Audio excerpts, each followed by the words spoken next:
Yeah, you and I have talked about this, that real estate professionals and financial advisors sometimes don't get along. We don't want to steer a client to the other. Yep. I think it's very important to diversify your money. And I think if someone's not speaking with someone like you, they're really missing out. Financial advisors and real estate professionals are on opposite ends of the coin there because if you think about it, if an advisor's trying to have as much money that they're managing as possible because that's where their fee comes from, and you go buy a house, then you just pulled a big chunk away for down payment and added a bunch of debt. So that kind of goes against the financial advisor's interest. But at the same time, when you look at myself or any other financial advisor, most of them are going to own property, whether it's their house or they're going to have extra properties. Most of their clients that are wealthier have real estate in some form or another. Some are more into it than others, but I don't think you can get away from the fact that you should diversify your money, and real estate is a huge piece of that. Welcome to the 256. I'm JD, host of the 256 Investor Podcast. This is for both the seasoned investor building a portfolio of rental properties that wants to sharpen their skills, and for the potential investor that needs to answer some questions and gain strategies to invest with confidence. We'll discuss all things investing, legal, tax planning, acquisitions, insurance, and of course, we'll discuss real life experiences with 256 investors. Whether you live in the 256 or invest from afar, this is for you. Welcome back to another show of the 256 Investor Podcast. We have Cameron West with us today with Bright Haven Financial Advisors. Welcome, Cameron. Yeah. Thank you. Great to be here. It's good to be here despite the rain. Oh, yeah. We're still It's going to have a coming to good flood show. today. So you and I have known each other for a while, but I probably know you better through mutual friends that we share. Yep. And I've heard more about you than I actually know about you from speaking with you. So a few things that I've picked up from some friends, I'll ask you if they're true or false. And we'll go ahead and start this That's way. very dangerous because of who So you know. you've been presented as a very frugal person, should we say it? You're a Oh, financial yeah. advisor, and I've heard some stories. Full blown So, cheapskate. true or false? Is it true that you take your trash to the dump instead of paying a fee for the city to pick it up? No, but that was in my early 20s. That was a thing. Kind of true, kind of false. You have done Yep. it. Okay. Is it true that you make your own dishwasher and laundry detergent? No, that's never been true. Okay. But I used to order 5-gallon buckets of laundry detergent. So that's probably what That's that's actually referring worse. to. That's worse than making your own. It was Okay. easier. You don't have to replace it all the time. Buy in bulk. Okay, that's our first tip of the day. All right, last Uh, one. Is it true that you hang up your used paper towels so that they can dry to be reused? No, that one's not true. Okay, so somebody told me a story on that No. one. I will say I'm surprised you didn't hear about the pallet of toilet paper and pallet of water that I ordered back years ago.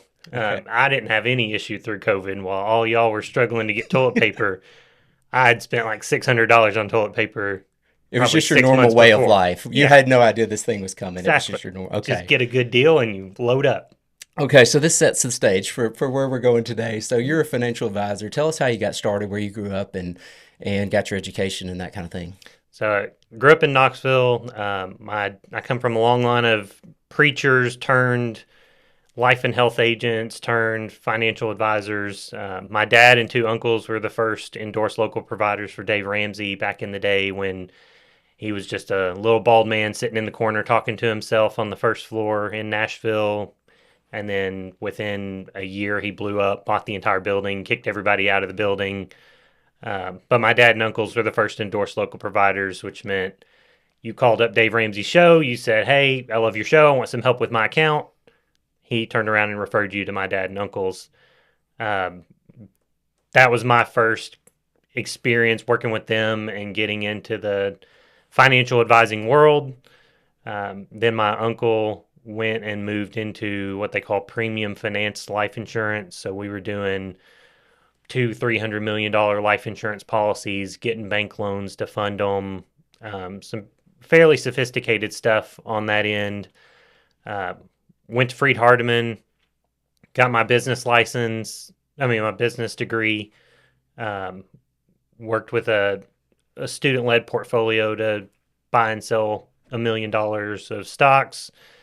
And eventually went and got a job at Jackson National up in Nashville, where I was working with all the broker dealers, the Merrill Lynch's, UBS's, Morgan Stanley's, working with all their advisors on insurance products. And then got some fancy letters after my name that nobody really cares about, that allowed me to move into kind of an advising role for advisors across 4 states at Raymond James, and traveled back and forth. Did that for a few years. My wife said, I'm done with you traveling 3 or 4 weeks a month. If we're going to have a family, you need to get off the road. So I partnered with a guy in Georgia. Had a great experience up in Hiawassee, Georgia, which is right above Helen, if you've ever been up there. And after COVID hit and we realized that that's a retirement community and there's nobody under 70 years old up there, she said, we're going back home. And I said, yes, ma'am. So Well, there you now go. we're here. So now you're here and you're with a company called Brighthaven Financial Advisors. Yep. Tell us a little bit about your investing history. We love to have people on in whatever industry they're in who also do some form of investing in real estate. And I know you've dabbled in it. I know it's not your main line, but tell us a little bit about what you've done in real estate investing. Yeah. So in real estate, it's been very basic. It's kind of, I think of it like Monopoly. We have a coffee shop in Tennessee. Well, before that. So, of course, we've bought and sold houses. We lived in Thompson Station up in Nashville, Gardendale, Hiawassee, and then Huntsville now. So we've had houses in each of those areas that some have done well, some have done poorly. Some great experiences with real estate professionals, some terrible experiences on the purchase and sell side. But then we own a coffee shop in Tennessee across from Freed Hardeman called Besso's Coffee, and we also have purchased a parking lot and little acre of land downtown in Henderson, and then we've also purchased a commercial building that we use for event space. And then we currently have the first house that we lived in when we moved to town here and didn't know the area, just knew that we wanted to get close to Toyota or somewhere that we thought would draw in people. So we're using that one as a rental house as of 2 or 3 months ago. Okay. I know you've completed a flip or two. Yeah, throughout that time as well. Working on a flip now, and I like to stay as uninvolved as possible on those and let the guys that know what they're doing do that. But it's just another avenue of investing in my mind. So. Well, that's a good point. And yeah, you and I have talked about this, that real estate professionals and financial advisors sometimes don't get along. We don't want to steer a client to the other. Yep. I think it's very important to diversify your money. And I think if someone's not speaking with someone like you, they're really missing out. If they put all their money in real estate, I think they've done something wrong. Yep. Most of my money's in real estate, but it's not all. I think it's very important. What's your take on diversification and not just completely putting all your time, effort, and money into one thing or another? Yeah, so I will say that, as you mentioned, typically financial advisors and real estate professionals are on opposite ends of the coin there, because if you think about it, if an advisor's trying to have as much money that they're managing as possible, because that's where their fee comes from, and you go buy a house, then you just pulled a big chunk away for down payment and added a bunch of debt. So that kind of goes against the financial advisor's interest. But at the same time, when you look at myself or any other financial advisor, most of them are going to own property, whether it's their house or they're going to have extra properties. Most of their clients that are wealthier have real estate in some form or another. Some are more into it than others, but I don't think you can get away from the fact that you should diversify your money, and real estate is a huge piece of that. And I would also say that real estate has an opportunity and is more consistently incorrect. There's opportunities for inefficiencies in the market. And what I mean by that is if you go buy a stock, and I'll avoid saying any particular ones for reasons that cause me headache and disclosures, but if you go get any major brand stock, there's thousands of pieces of information out on that one individual stock and what their earnings are and what they're projected to do and how they're projected to do it and what they're trying to do in their business. It's completely different than the house down the street that is down in 5 Points that most people in the country aren't even aware of, but most people aren't even looking at to try to go get that. There's wholesaling that has opportunities. To me, that's where that inefficiency comes in. Where I just spoke with somebody that purchased a property from the owner for $45,000. They then sold it to another wholesaler for $80,000. And then they turned around and wholesaled it to another real estate professional that was going to do a flip on it for $130,000. And that guy thinks he's going to make $300,000 or at the end of the sale. So you don't have a lot of those opportunities in the traditional markets. It's more passive, it's more, we won't call it safe, but there's so much more information out there about it that I think real estate is a big opportunity and will continue to be a big opportunity, especially in an area like Huntsville where you have Space Command and everything else coming to town. But as you mentioned, that doesn't mean you put all your eggs in that basket and you leverage yourself to the hilt and you have every penny that you can get your hands on in real estate where one thing goes wrong and you're out of money and can't afford anything. Right. And you and I, for both being completely unselfish, we will tell all of our clients that you don't want to Yeah. put all of your money with me or in this industry. As much as I love it and I promote real estate investing, I still contribute to an IRA occasionally Yep. because I want something else there. Not just the event that real estate completely crashes like we went through in '08 for several years, but it's not healthy to go all in on this one thing. Yeah. And I think it's like with anything, you don't want your source of money, since you're in real estate, you don't want your source of money to be entirely tied to your savings at the same time. Just like I don't want the market to drive 100% of my income and 100% of my investing, because if anything goes wrong timing wise, it puts me in a bad spot. Same thing, you don't want to get to a point where you're not liquid or you don't have enough to cover a couple of months of rent from somebody leaving one of your properties. Yeah, and I've known people who were either fully invested in real estate and in '08 through 2013 or so, 5 or 6 year stretch where they didn't plan properly and they Yeah. kind of lost everything. Also knew people who had 401ks and lost everything in it if it wasn't diversified properly. So it is healthy to have a balance. Yeah. Wanted to get some of your thoughts on alternative strategies. One thing we focus a lot on the show is 1031 exchange, which you're familiar with. Yeah. 1031, it's a way to defer taxes. The ultimate strategy that you defer taxes all the way to death. Your heirs inherit the property, get a stepped up cost basis, they can sell it, and essentially have no taxable gain, more or less. Yep. But say someone doesn't want to hold out that long, they can't defer taxes that long. Is there other strategies which one can sell and not have to pay a lot of capital gains tax or a lot of tax in? Sure. There's the 1031, like you mentioned, is the primary driver.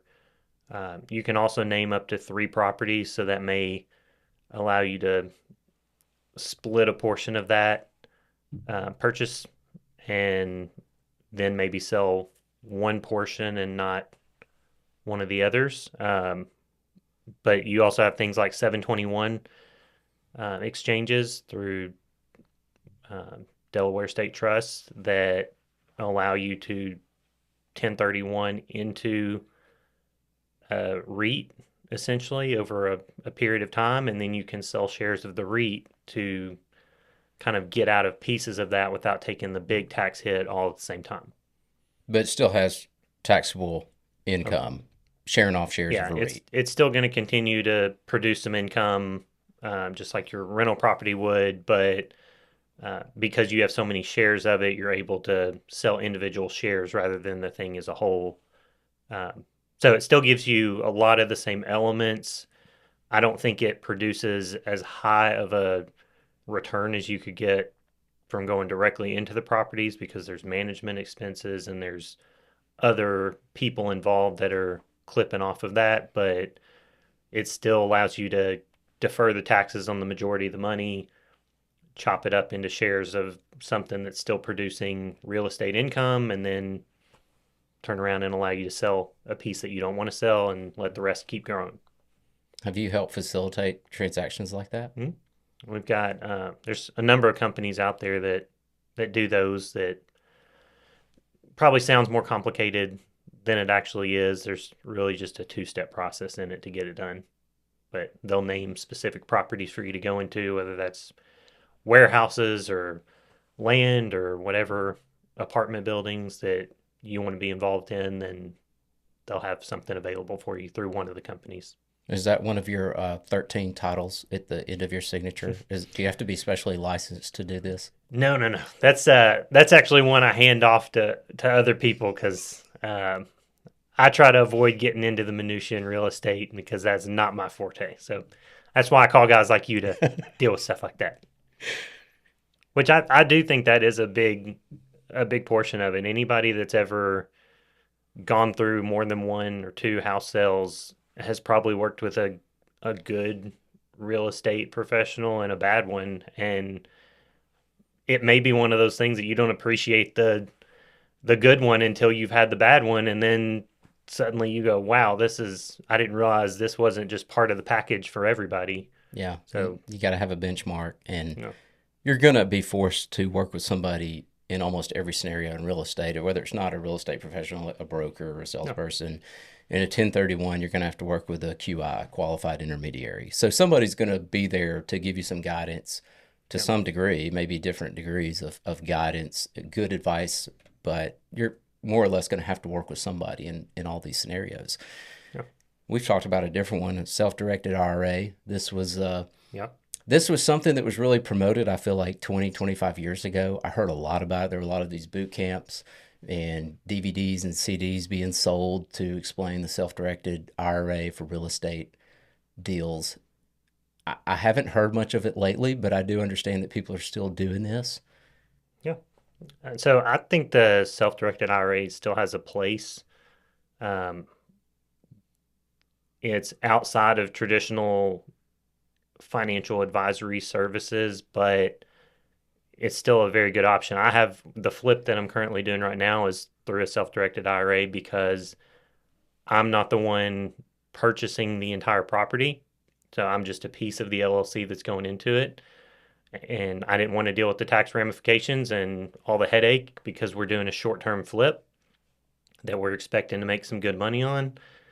I wanted to have that just be tax efficient and not have to pay those taxes at the end of the 6 or 7 months that this flip is going to occur. So I think we paid $800 all in. Um, we're going to you send two forms in once the IRA is set up. It's very, very easy. Send the operating agreement and the purchase agreement into a company like Equity Trust. They hold it, keep up with it, do the accounting for it. As long as the checks are made out at the end to your IRA and not to you directly, then it goes back in there completely tax deferred and keeps going like a normal IRA. I think this is one of the only strategies to avoid ordinary income if you're flipping something and selling it in a matter of months and you're not holding it Yeah. for a year. You can't take advantage of the capital gains tax rates. I don't know if there is another strategy like this. I don't think there would be. And it's kind of, it goes against your traditional real estate thinking in the sense that real estate is typically extremely beneficial for the leverage that you get from taking out the mortgage and then the growth on the overall pot of money, not just your down payment. Um, and then you get some tax benefits on the depreciation and the interest and things like that are involved. But for somebody that's not outright purchasing the property, maybe they're doing a piece of it, or maybe they are buying the whole thing and they're doing a quick flip. This completely avoids any taxation from it until you actually withdraw the money in retirement. So I think it's one of the, especially if you can do it in a Roth IRA, then you're replicating tax-free money. And I don't know of another strategy that allows you to do that other than holding that house or that property or those 1031s until death, and then you get that step up in cost basis. Right. Some of the big differences, things to be aware of in a self-directed IRA, you don't get the benefit of claiming mortgage interest deductions and property management deductions and things like that. Yep. Also, everything has to be performed. You can't do any sweat equity. Everything has to be paid to a third-party vendor, correct? Yep. And you can't take a mortgage out. Can't take out a mortgage. You have to entirely pay for the property because you can't loan against those IRA assets. But for the right situation, it's very viable. You're taking some of your tax deductions off the table, but that's always a big distinction we have to discuss with people is the difference between tax credits and tax deductions. Tax credits are dollar for dollar reduction of your tax bill. Tax deductions are reductions of your taxable income. So it's not taking $1 away from your taxes, it's taking $1 off the amount that you're going to be taxed. So all those things you mentioned are great when you're using traditional money, regular non-retirement money, and you're getting tax deductions for those. But because you're deferring all the taxes, you don't need those tax deductions to get that benefit. Right. Probably takes a lot of preparation, a lot of analyzing, to determine if this is going to work. And honestly, I've never been down that road. Like I said, I've heard about it over half my life. I haven't done it. That doesn't mean it couldn't be beneficial to somebody listening to this. Absolutely. And I think there is some analysis from your personal financial standpoint, but we'll use my example. I didn't want to deal with the ramifications from the taxes on the flip. I didn't want my taxable income to go up from, let's say we made 50 grand on it. I didn't want to add another 50 grand to my taxable income, cause me other tax issues outside of that when you combine that with all my other income and other businesses that were operating. So to me, it was easier to say, let's just keep the whole thing tax deferred.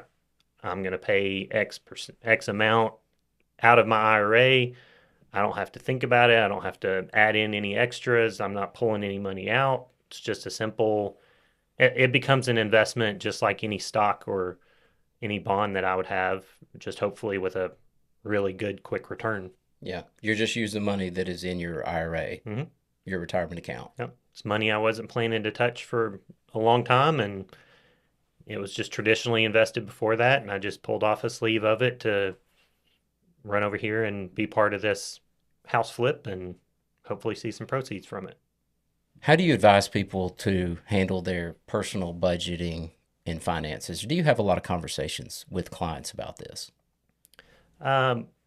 Yes and no. So a lot of the conversations are around their family members. A lot of the people that are coming to work with us have sizable wealth and they're wanting help managing it and coming up with creative solutions to maximize and optimize what they're doing with their money.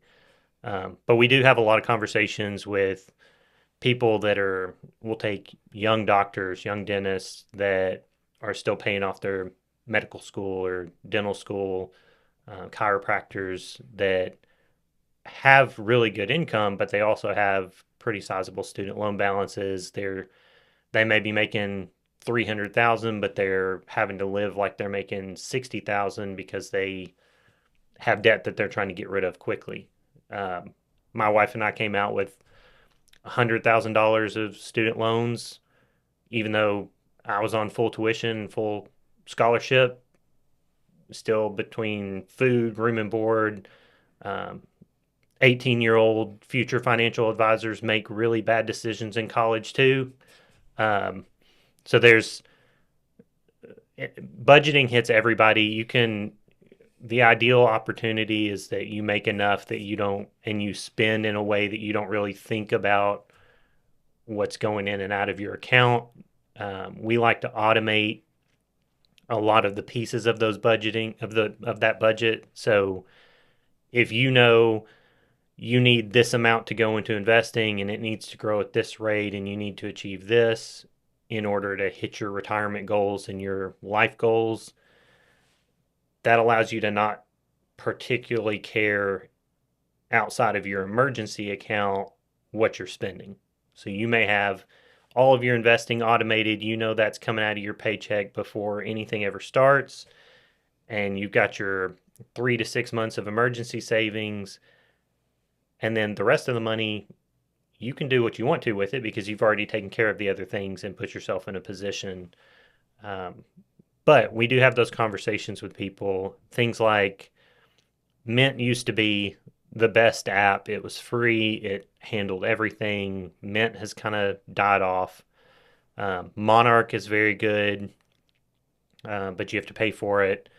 There's things like YNAB and Every Dollar and Copilot that are all good budgeting apps.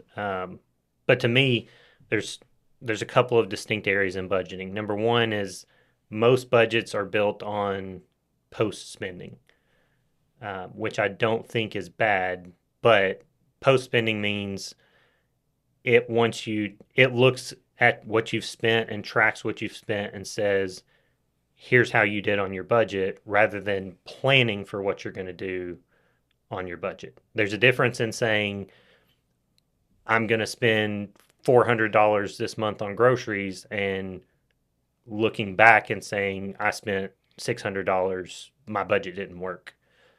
The other side of that is I think it is extremely valuable for everybody to simply pull up your last 3 months of bank account statements and go through and look at where you spent money. And you're inevitably going to go through there and say, oh, well, in July, that big $2,000 expense, that was a one-time thing, so I'm not really going to count that. And then you look back at June and you go, oh, well, there was another $1,800 expense on something completely different. You'll be amazed at how often those one-time purchases pop up in a different form or some other way that you weren't expecting. Add that into your budget. And then you're also just going to be very disappointed in yourself when you realize that you spent $800 at Chipotle, or you went to TJ Maxx 12 times and spent $100 a trip, or Target 15 times and spent $16-20 a pop. Those things add up, and you're going to look back over the course of the year and go, I spent $7,000 and I didn't have enough to invest. I wonder why. Well, it's because those three things that you didn't realize you were spending money on every week killed you. Yeah, it's good to do the post spending analysis, but if you don't apply it to future spending, all you're going to come away with is depression, Yep. bad feelings about what you did. You've Yep. got to apply it to what you're going to do in the future. You mentioned Mint. I think it was acquired by Intuit. I may be wrong about that, but yeah, I think these things have come and gone. Is there anything that's really steady that you would recommend just to use for the long term, even if it's a paid subscription? You mentioned Monarch Money, Yeah. which I've never used, but it may be worth at a certain price point. This may be a bad approach to your question, but I almost treat things like they should go in phases, meaning certain companies will come in and they're trying to offer superior services so that they can build up to a level that allows them to sell off and make a big payday personally. That's what Mint went through.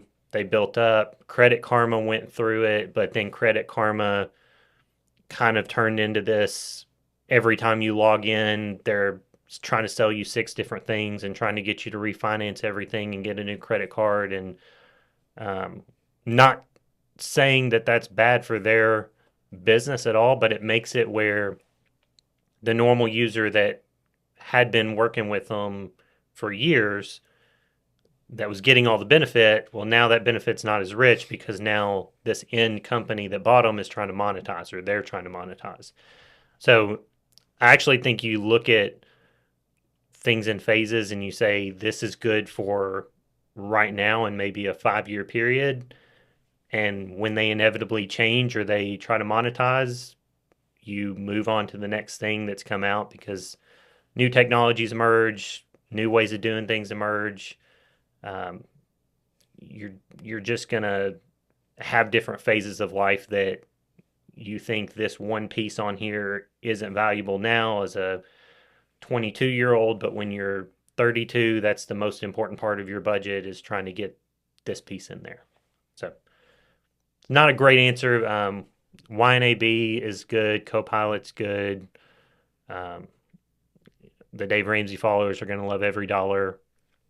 The old traditional envelope method. Um, Yikes. I'm an Excel person because something I probably should have mentioned in the budgeting conversation was I think you I think you need to look at it as your fixed dollar expenses. So your mortgage, your car payment, your insurance, the things that you know are going to be the same every month.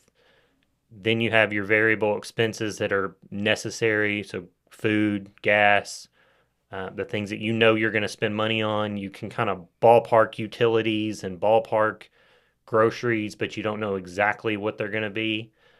Um, so now you've got fixed and variable expenses that you're going to be able to estimate. That's a good starting point. Your next point is investing.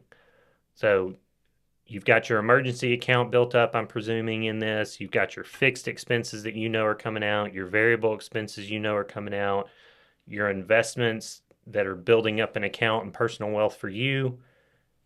And then the leftover is your discretionary that's up for spending. Once you automate those things and you're comfortable with those things, that leftover, do what you want to with it. But Yeah. you don't have to overcomplicate things. And people get stuck trying to do the zero sum budgeting, which is every dollar and every penny has to have a purpose. And that's great, but I spent $2.25 on a Coke from a vending machine yesterday that I wasn't planning to do. So that would have messed up my zero sum budgeting. That it just doesn't work for real life. Yeah. I think you mentioned the Ramsey cash system. Mm-hmm. It sounds like a lot of runaround, a lot of hassle to me. And I've known people who've done this. I know I've had clients who've purchased their first home with this system and they've got like 7 different checking accounts and all these envelopes that they bring to the table. And it sounds insane to Yeah. me. It's hard for me to promote things like that, but I've always been a disciplined person. And Dave Ramsey is writing books to people who have not been Absolutely. disciplined people most of their lives. I do like his principles of the emergency savings. I think most people promote that 3 to 6 months of emergency funds on hand, maxing out 401k if you can do that, and taking advantage of employer matches and stuff like that. But I think most people, what it comes down to is it's not an income problem. It's a spending problem Yeah. for most people. And I don't know, you can do all the little scenarios with envelopes and 7 different checking accounts you want, but really it comes down to if you can just live below your means or just cut your spending, most people are going to be okay. Yeah. There's some people out there like Alex Ramosi that Cody Sanchez that Gary Gary V that say that some of the biggest ways to stop spending money or quit trying to impress people that don't care what you're doing. They don't care what your car looks like. They don't care if your suit's $1,000 or $800 or $500. They're not thinking about you that much, and that may be a blow to our self-esteem to realize we're not the main character for everybody. But for most people, it's just getting out of their own way and quit wasting money on things that they think impress other people that really they don't care about. And I love your point earlier where Dave Ramsey is not I have a long history with Dave Ramsey.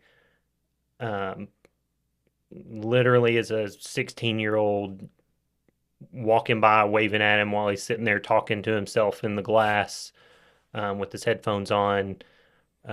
Really love what he's done for the masses, but he is not trying to do the mathematical best option for your finances. He's speaking to the masses that, like you said, have a psychological problem with spending money. They're trying to live beyond their means, or they're not thinking about things. The debt snowball is purely an emotional and psychological play on paying down debt, because otherwise it would make sense to start with the highest interest one and take that out first and not the smallest account.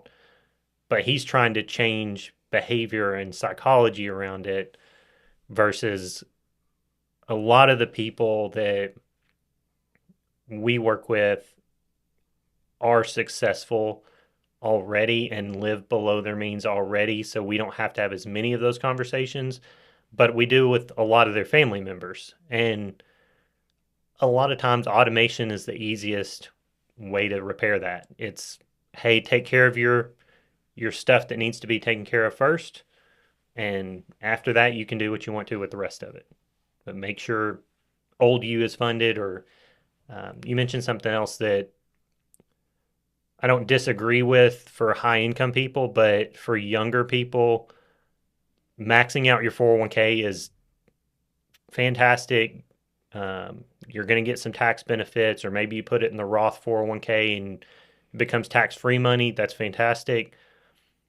There's also the element for the younger people of saying, if you tie up all your money in retirement plans and retirement vehicles, you're going to miss opportunities to do probably some pretty good, interesting, profitable life experience options. That may be, hey, we want to have a big pool of non-retirement money that we can get to when we need it, for purchase of a business, for going out on your own. We haven't talked about this, but I'm sure at some point you were working with somebody else and you decided to venture out on your own, or I'll take myself for that matter. Um, if you don't have that money that's available for you to use on your everyday spending, you're not going to go start your own business, because you can't, from a family standpoint, sacrifice what you need to spend every month. And maybe that's that lake house opportunity. Maybe it's that great rental property down the street from a neighbor that wants to keep it within some friends, or a piece of property that mom and dad were going to leave, but sister didn't want it, so she's going to sell it off, and you don't have the cash to buy it, so now you have a different neighbor. You want to have some other money available outside of just your retirement plans that you can't access. I agree with you. Dave Ramsey caters to financial peace. Get away from the burden that money can have on people. Yeah. Most people, a lot of people are a slave to money, and he's teaching people how to get out of that. So it's not a burden. But he's not exactly teaching financial freedom, which is what you and I are going to teach people to do. Yeah. And I agree with you on the 401k. I've never had the benefit of that offer. I worked for 5 years as an accountant, but that was never an option to me. I was working during the worst recession in American history, and employers didn't have to offer that. No.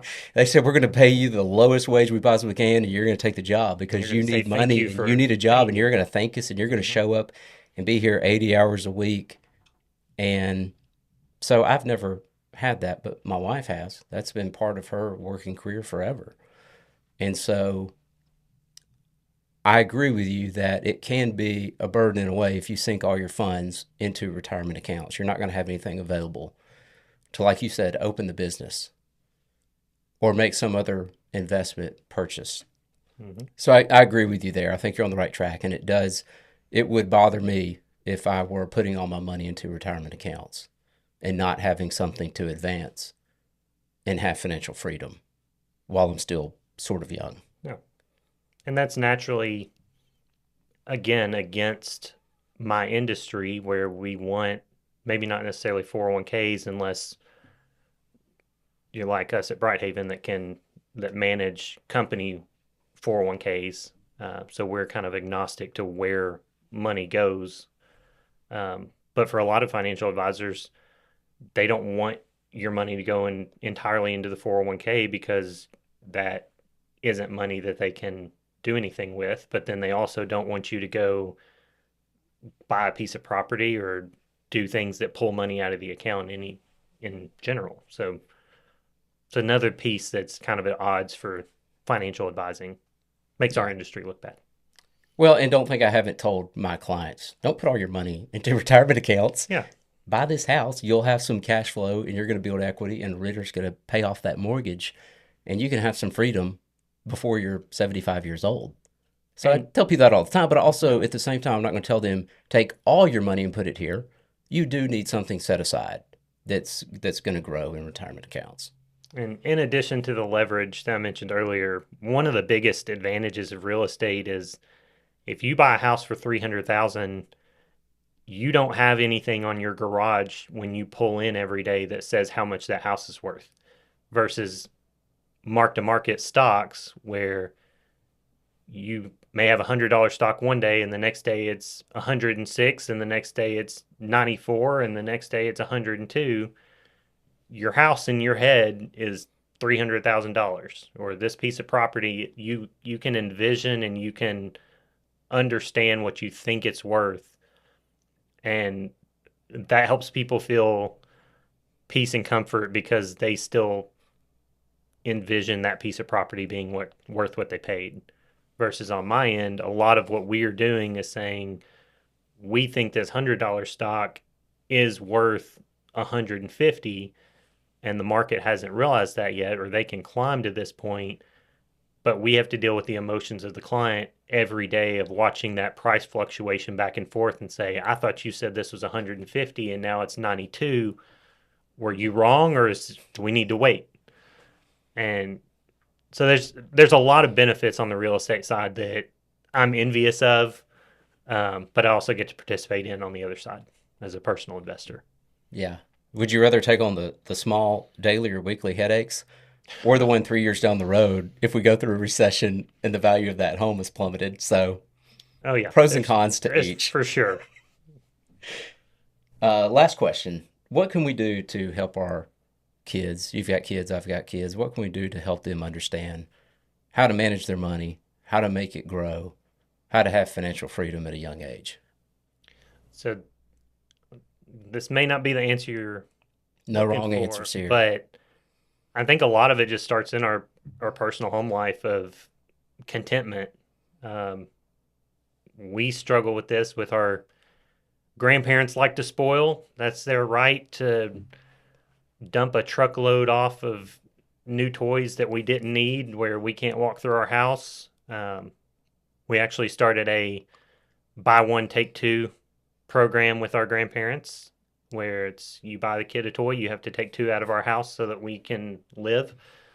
Um, but a lot of it's just contentment and, like you mentioned earlier, living below your means. There are a lot of great videos out there. I'm a sucker for the cartoon Disney animated ones. You can still learn, I would say, as an adult, watch some of those cartoons with your kids because you're going to learn stuff that you didn't know about in there. And there's little nuggets in there. Um, the envelope method to me is still one of the best for young kids to have your spending, your saving, your giving envelopes just because that gives them some accountability. They can visually see what's happening versus an electronic bank account where they just think it just disappears and they don't know what happened with it and they don't know how much is in there. Um, That I gets should tougher have, as more and more things become cashless. yeah, and I should have probably sectioned this off into different age bands. Um, the young ones are just help them understand how money works, but don't ruin their sense of being a child. Don't burden them with your saving and your need to invest and how much things cost and you being stressed about money. Let them live as kids for a little while without that burden, but still let them understand that things cost money and that you're not going to get everything that you want for a number of different reasons. Let them put some money in the collection plate at church. Let them, No longer gets passed uh, around. yeah, our church just recently started back, but COVID kind of killed that, which I was actually a little saddened by because I do think there is some benefit to physically giving the money versus clicking a button or your kids seeing you give money or other people seeing someone that they look up to give them money. And it's not about the dollar amount. And some people aren't able to give money. That's fine. I'm not getting into any of those pieces of it, but there are some psychological benefits to giving um, besides it being a commandment. But um, then when they get a little older, you can let them start learning how things work, how the monetary system works.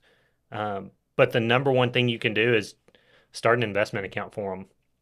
The the difference in having 60 years to invest and having 40 years to invest is absolutely monumental.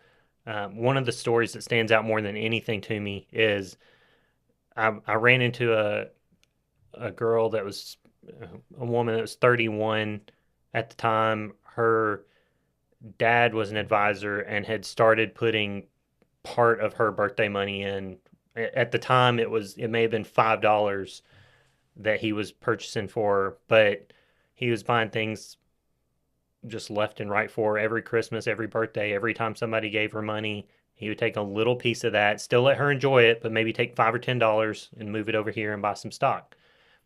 She gets to age 31 and she had started a new business where she had absolutely no need to generate any income from it because she had already been invested as long as most people that are at retirement have been invested. So she had millions of dollars saved up just from her dad putting little pieces here and there in for decades. And she was set. It gave her complete freedom. She quit her job when she was, I think, 27, started a clothing line, just had unbelievable success with it. Um, but it was all because her dad gave her that head start and had the foresight to sacrifice a little bit of the toy purchase, sacrifice a little bit of these things to set her up for the future. And and then I'll say when your kids get to that 16 to 25 range, it's worth having. If you have a financial advisor, hopefully that financial advisor is willing to talk to your kids and help them get set up because being comfortable in real estate, in the stock market, in investing in general, it's habit forming. It gives you a level of comfort in repeating it and seeing the benefits of it over a long period of time. And that ultimately sets you up better than anything you're going to do at 40 or 50 or 60 years old to have retirement or to have flexibility or financial freedom. Yeah, different generations handle this differently. I was never taught about investing as a child. I didn't start a Roth IRA till I was 26, and that's only because I went through graduate school for my MBA. And one of my finance professors hammered this home. If you don't have an IRA, you need to start today. Like, go home tonight and get this going, which is what I did because he put the numbers together and I started working the day I turned 16. And if I had made the maximum contributions to my Roth IRA for those 10 years, I'm not even going to mention how much more money would be in that account Oh, yeah. today than having started it at 26. It makes you sick. It makes me sick. But I've already started these things for my kids, and they're 5 and 3. So when they are 26, hopefully they understand Yeah. what I did for them. And like I mentioned earlier, I'm selfish, so I'm not going to. I'm not using the you know, give my kids all the houses so that they inherit them at the stepped up Yeah. basis so they can sell and have all the benefits. I kind of want to have some of the benefits, Yeah. Just a while I couple can dollars still to enjoy spend. that money. But I think it would be really selfish to not start them with something while they're young so that they do have some money growing, use it for college, use it to open a business. Yeah. And I think every one of us looks back and says, man, I wish I would have bought that piece of property or that house, or I wish I would have invested in this stock or bought some of this certain cryptocurrency.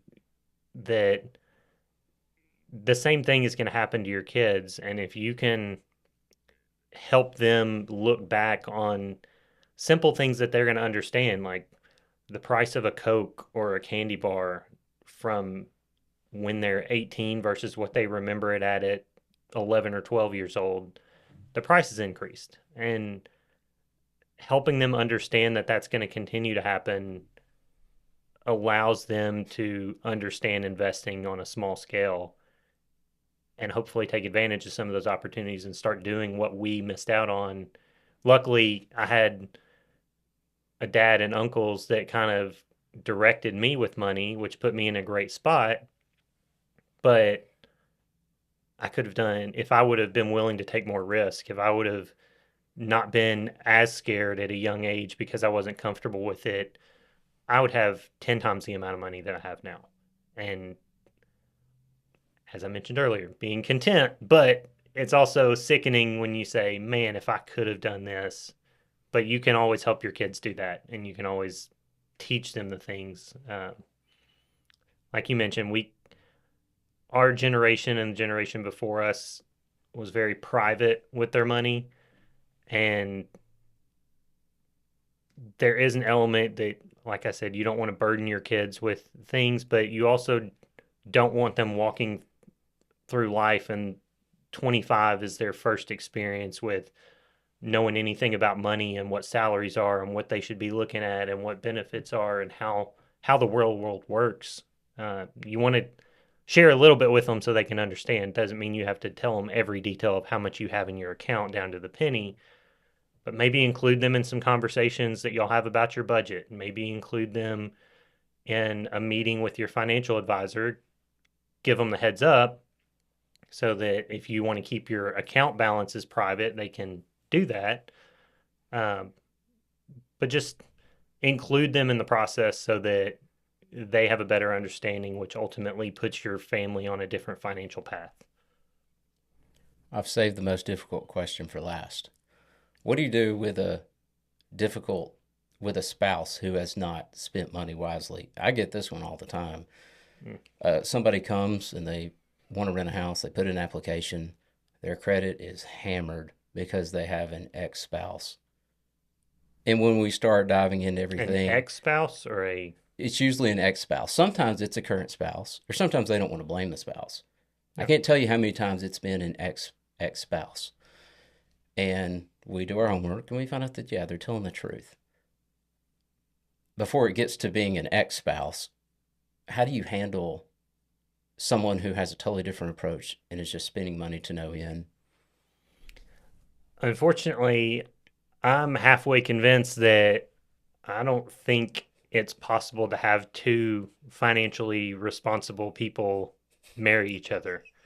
Um, Nate Bargatze always says there's the person that wants to have fun and there's the person that's there to kill the fun, and those people have to marry each other.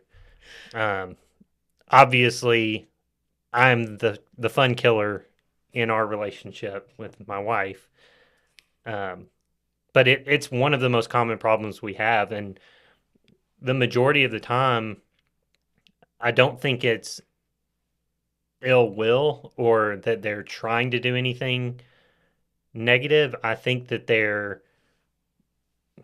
I wouldn't even say purposely oblivious, but they tried they don't want to think about the money. It's not interesting to them. It's not exciting to have those limitations, even though they're necessary. They just put their head in the sand and live life and don't think about the numbers. Um, I inherited a spouse in that mold. But to her credit, or to my credit, I don't know which one, she has We'll give come a you the long credit. way toward my side. But it's also where she just says, tell me what I can do, because she couldn't log into our bank account right now, because she didn't even know where the bank accounts are for the most part. And that's not a shot at her. She's just, that's what I do. So she trusts me to deal with it. But for most people, when we meet with them, there's one person that's very interested in the money, and there's another person that has absolutely no interest in hearing, thinking, going through the process. We have to include that person. We need them to be included because it's a joint venture. It's a team approach to it. As you kind of mentioned, one person can absolutely ruin your finances and kill everything you're doing. But I've found most of the time that budgeting conversation is beneficial, where it's not that they're purposely doing things to hurt the finances, they just aren't aware of it. So when you go through the spending, I just had this conversation with my mom recently, where I said, hey, did you realize you've spent this much at these three stores in the last 30 days? And it absolutely floored her. And she went into a no spend mode because she's trying to make up for that. But most of the time when you do that, it just shocks them because they had no idea how much they were spending or what they were doing. And it allows them to kind of get an understanding of it. I will say you also have the people that are really hard to rein in. So again, I go back to automation, where you say, hey, here's a separate account. You're allowed to spend what you want to in it. And you pull the money that you need to go to direct other places. And then you say, here's your spending money, go at it. And I'm not going to supervise it. I'm not going to watch over it. You do what you want when you want. And for most people, I'd say three-fourths of people, that's those two are going to solve the problem. Looking at it and kind of shocking the system, and then just automating things and giving them an amount that they can spend. Most people are going to be good. Your other ones are just going to come down to, I think, personal conversations between spouses to say, look, here's where we're trying to get to, here's where we're at, and here's where our spending is. Don't blame them, but you kind of get in that mode where you're like, hey, we want to get to this, right? We want to buy this beach house. We want to get this saved up. We want to pay for the kids' college. Well, here's what we need to save, and here's what we need to do to get there. Those other people that one of those three options doesn't work, I don't know that you got a good option for them. Yeah, and a lot of times people don't even know what they're spending money on.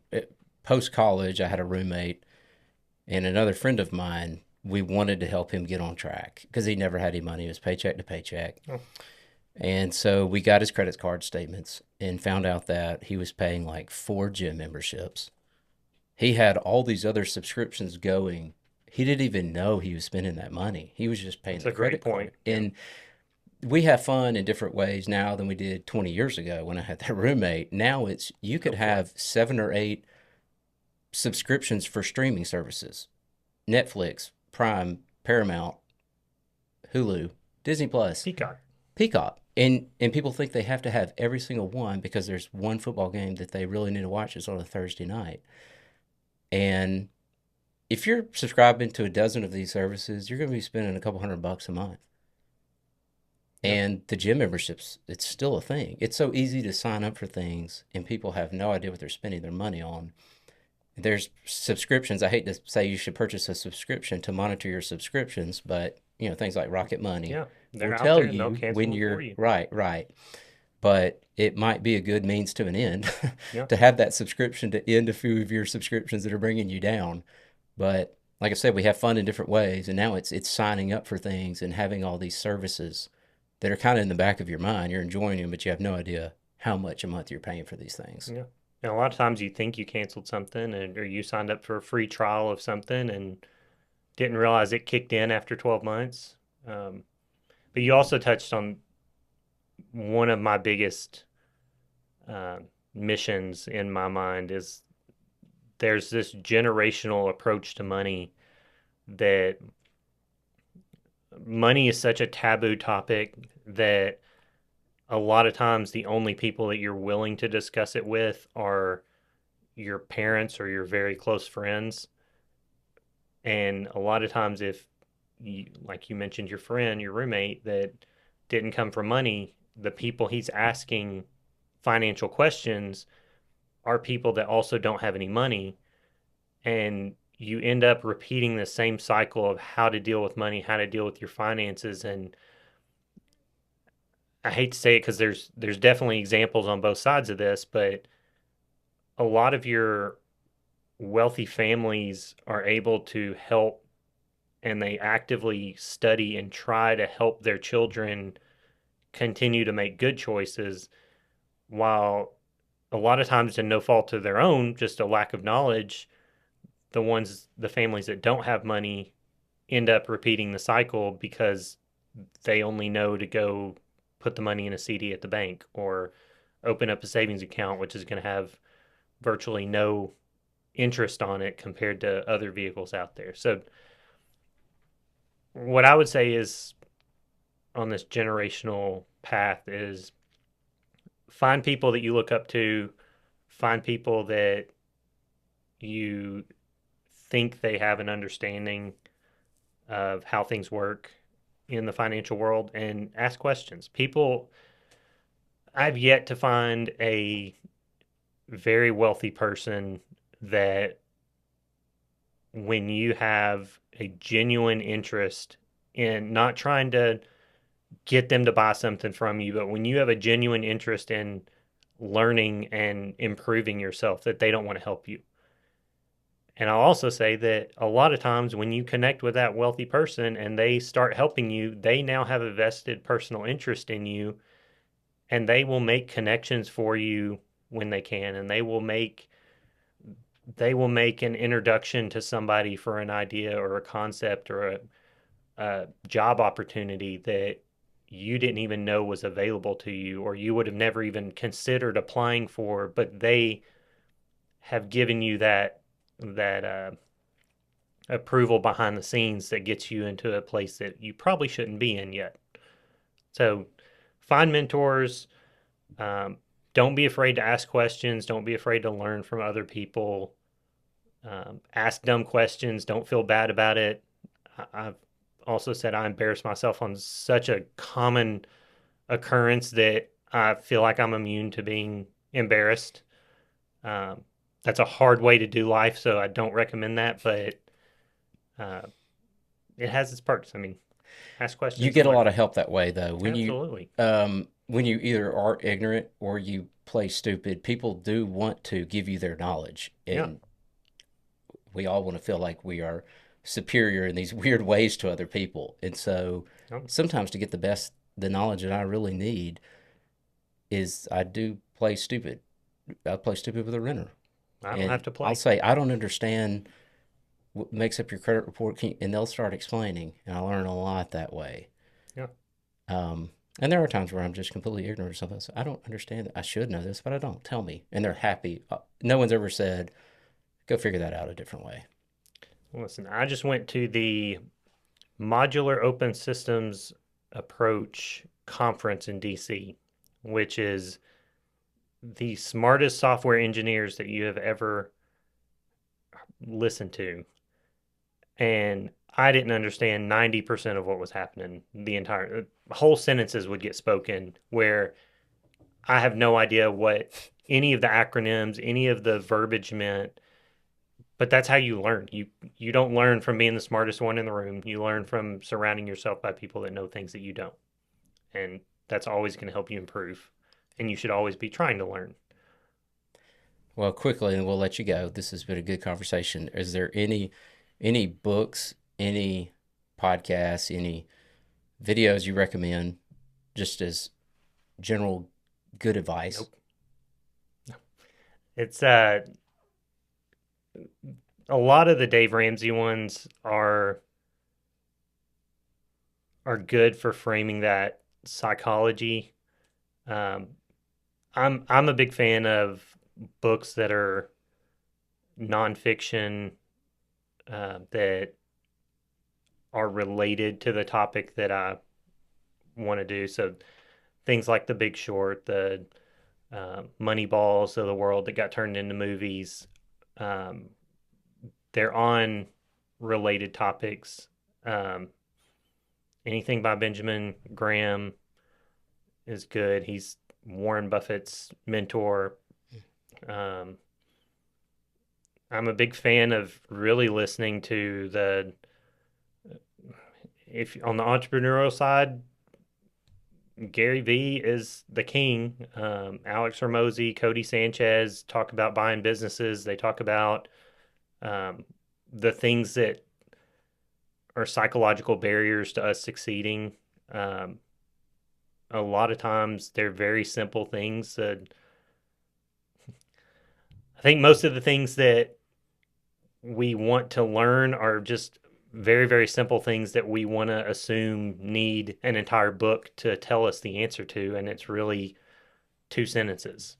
I mean, it can be boiled down if you're a business owner to work so hard and so many hours that it's unreasonable for you to fail.